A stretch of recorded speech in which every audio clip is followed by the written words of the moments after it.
kita berhenti dekat masjid jap untuk makan dan solat dan pergi tanda setuju. Okey, boleh lupa subscribe dan betul watching dulu.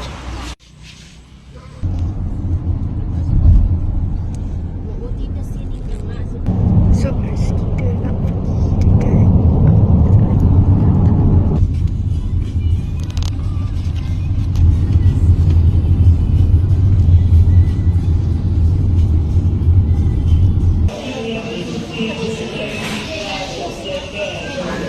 sikit mata lah. Tak, sebabkan keluarga saya semua sikit mata.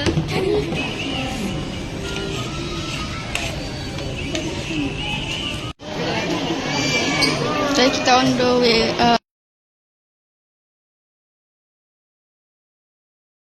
Kita makan rumah.